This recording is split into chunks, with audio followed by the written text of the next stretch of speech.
Assalamualaikum warahmatullahi wabarakatuh. Halo Sobat Literasi, salam literasi.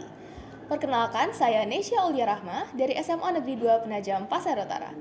Pada kesempatan kali ini, saya akan meresensi sebuah novel yang berjudul Rumah Tanpa Jendela, karya Asma Nadia. Mereka tidak punya apa-apa jika ketakutan merampas cita-cita dan impian. Lalu apa yang tersisa bagi mereka yang tak punya? Kutipan dari sebuah novel yang berjumlah 215 halaman ini diterbitkan di Jakarta pada tahun 2017 oleh Republika Penerbit.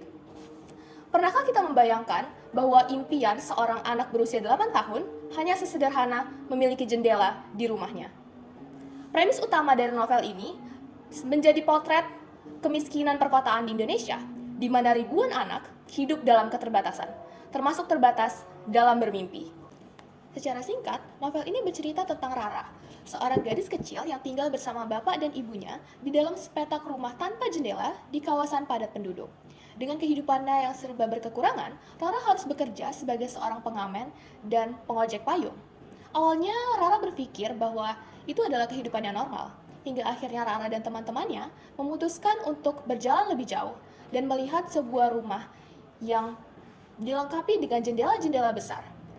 Sejak hari itu, Rara memiliki satu impian, yaitu Rara ingin punya jendela.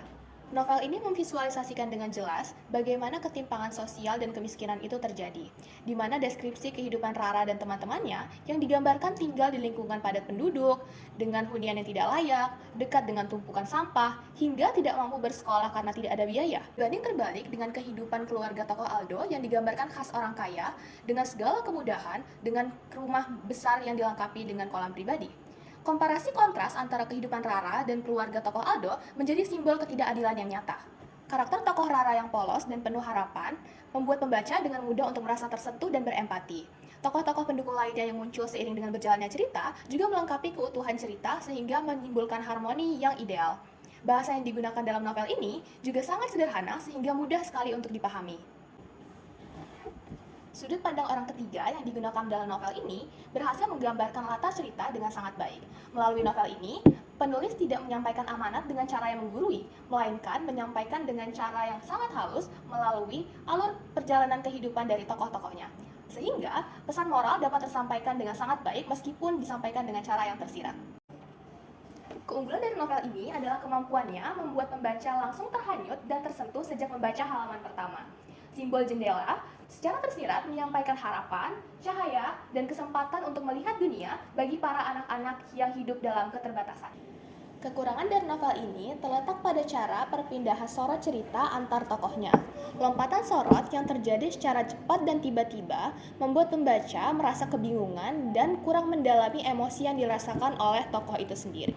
Akan jauh lebih baik jika perpindahan sorot dilakukan secara perlahan dan runut, sehingga pembaca tidak merasakan kebingungan dan membuat pembaca lebih mudah untuk mendalami emosi yang dirasakan oleh tokoh. Secara keseluruhan, novel ini sangat direkomendasikan bagi semua kalangan, khususnya remaja. Dengan membaca novel ini, memunculkan rasa kagum sekaligus iba pada keteguhan anak kecil dalam menjalani kerasnya kehidupan. Bahasa sederhana yang mampu menggerakkan hati pembaca, menumbuhkan empati, dan keteguhan diri untuk mewujudkan impian. Rumah Tanpa Jendela bukan sekedar kisah anak kecil, melainkan sebuah representasi kehidupan penuh keterbatasan dengan harapan besar yang terus menyala.